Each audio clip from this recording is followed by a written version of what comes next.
UEU beti egon da hor. Agertzen zen interneten, agertzen zen telebistan, ez? Eta isa taldean sartu nintzenean, bueno, eta ikastaroak eta banekienen bazeudela, ez? Baina isa taldean sartu nintzenean ikusi nuen, gure lankideak hizkuntzalariak ari zirela UEUko hizkuntzalaritza horretan, ez? Eta horra hasi nintzen, ikusten zenbateko zabalera daukan UEUk eta gero, ia sartuta batera, urte betera, etorri zen Iker Gazte, ez? Eta, bueno, ikerlaria naiz, gaztea naiz, niretzat zen Iker Gazte, ez? Eta, esan nuen, nik hor parte hartu behar dut. Eta, hortik tiraka, ekintzetan parte hartzen, hizkuntzalarien topaketan, Iker Gaztetan eta informatikari euskaldunen bilkuretan, hor hasi nintzen, ezagutzen UEU. Dena den falta zait, ikastaro batera apuntatzea, noizbait. Aitortu behar dut. Ez da kongresu arrunt bat, ez?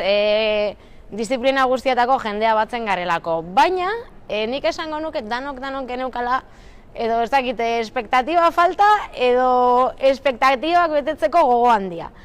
Eta orduan giroa paregabea zen, ez? Gu gainera isa taldetik ez dakit 11 edo zenbat joan ginen, eta, bueno, kriston zarate egin genuen guk bakarrik, ez? Baina, bestela ere, jendea 11etakoetan, baskarietan eta hurbiltzen zen, zu hurbiltzen zinen, posterrak denbora osoan hori ukitzeak ere, delkarrere eraginerako aukera ematen zuen, eta, bueno, hori izan zen niretzat lehen Iker Gazte, aparte abentura bat eta oso ondo pasatu genuela eta antolakuntza itzela izan zela, ni bezalako gazteak ezagutzeko aukera, ez? Hori izan zen gehien bat niretzat. Bai, giza zientzietako saria irabazi nuen, egia esan ez nuen espero. Ez nekien, ez da saririk zegoenik ere hasieran, ez?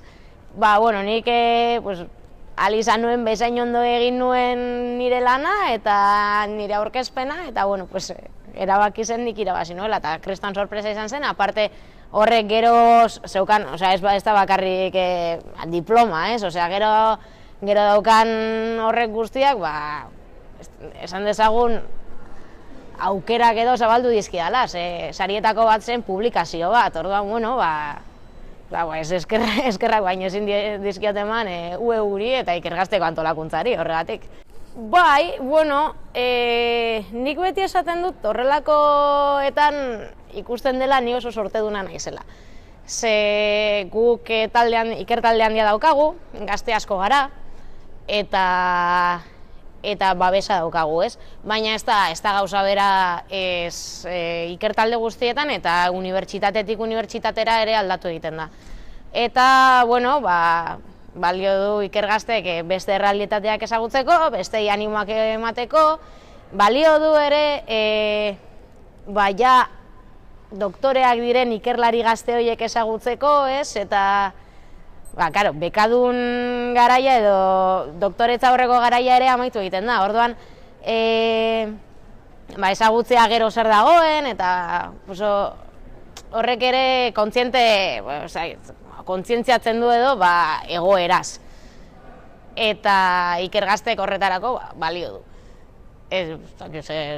Ikerketa euskerazek zentzua dauka inondik inora, guztiz.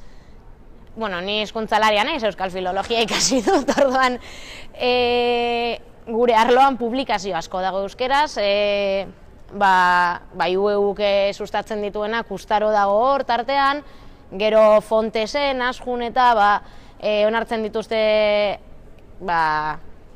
publikazioak euskeraz, eta gainera askotan gure publiko hurbilekoena euskaldunak dira, ez?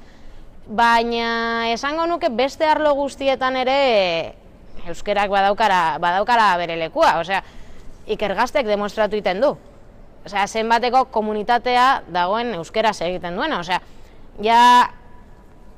dakit, praktiko jarrita eta irakurleko puruan jarrita, horrekin bakarrik, nik uste dut nahiko dentsitate handia dagoela euskarazko publikazioa justifikatzeko. Gainera, eta albo efektu bezala edo hortik sortzen den produktu bezala,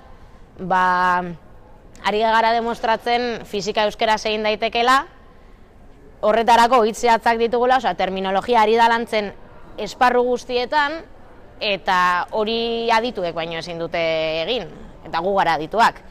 Orduan, ez da bakarrik norberaren publikazioa, baizik eta euskarari egiten digun kontribuzioa. Bai, bueno, bigarren honetan irabaztera joan nintzen, aitortu behar dut. Oraingoa izan da poster saria, giza zientzietako poster saria. Eta esen bakarrik posterra egitea, baizik eta 3 minutuko aurkezpena zegoen, ez? Eta, klaro, 3 minutuko aurkezpena eta PowerPointik ez. Eta galdetu nuen, baina zerbait eraman daiteke, eta esan ziaten, bai, baina ez da pantailarik egongo, ezin da hormetan itxatxi, eta esan nuen lasai, eta agertu nintzen horrelako kartulina erraldoi batzuekin, eta marrazki batzuk zituztenak, eta bueno, jendeari gustatu zitzaion, ez? Eta nik uste dut jendeak harrapatu zuela. Batzutan hizkuntzalaritza gai hauek, eta justu hau ez pena zela, eta ez, danok dakigu ez, zer den, ez? Baina horrek zer eragin daukan, batzutan iluna da, ez? Eta bueno, nik uste dut jendeak nahiko ondo ulertu zuela, eta hori zen saritu zena, ez? Bueno, baina hori, irabaztera joan nintzen. Bai, bueno, lehenengoa itzela izan bazen, nik uste dut bigarren hau perfektua izan dela. Pega bakarra da, eraikina bera oso itxusia iruditu zitzaidala, baina bestela eraman genuen erritmoa. Ez dakit, antolakuntza aldetik, osea, bazidu dien dena zijoala perfecto denbora osoan. Gero bai, egon ziren ekintzak, egon ziren ekintza kulturalak, ni joan nintzen hori Gartzela bizitatzera, eta baina beste batzuk ere egon ziren, gero bertso afari bat izan genuen gainera marrazkiekin, osea, Asisko Gurmenetarekin, primeran pasatu genuen. Gainera nik uste dut aurreko ikergazten ezagutu genituen batzuk ere berriro topatu genituela, ez? Eta hombre, aspaldiko eta ez dakiz zer, eta bueno,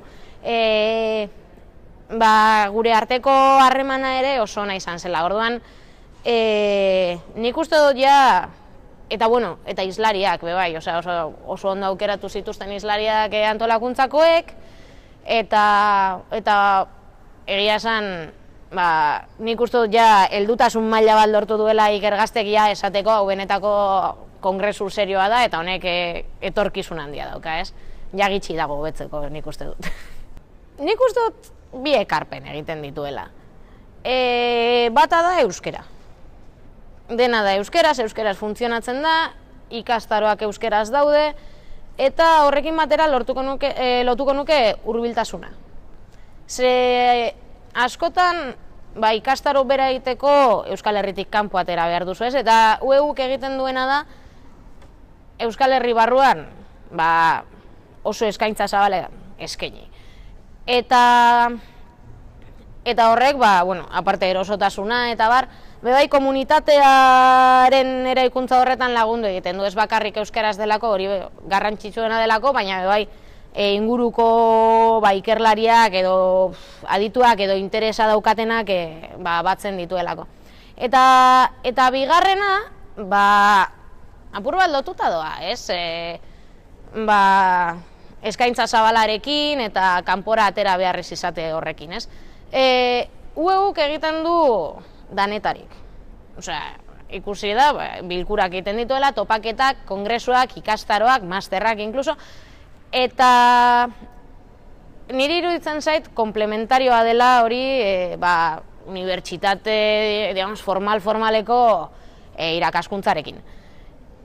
Eta aberasgarria da, noski, eta gainera etengabeko prestakuntzan gaudenontzat, beti dago aukera bat, hobetzeko,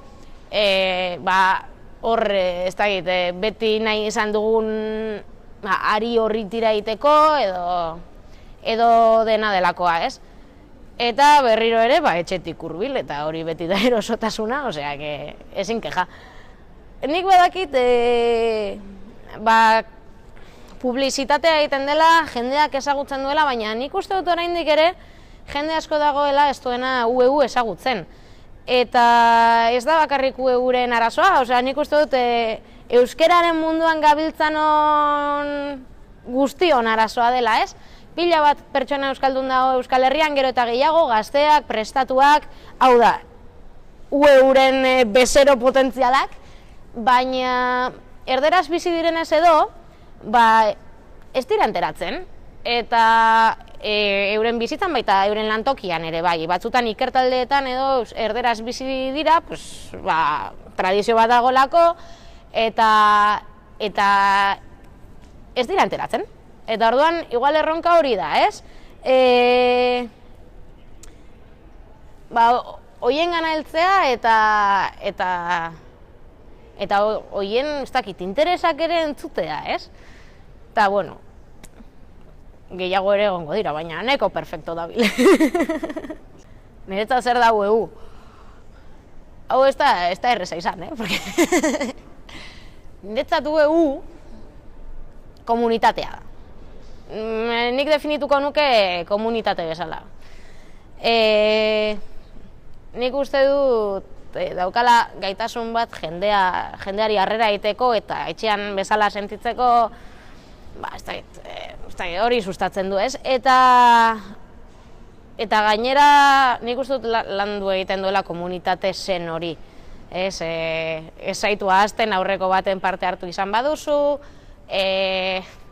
txapa ematen dizu urtero ikastaretara apuntatzeko, eta nahiko trato pertsonala ez egoten da. Orduan, horrek ere erosotasuna sortzen du, eta hori nik esango nuke hori, EU komunitatea dela.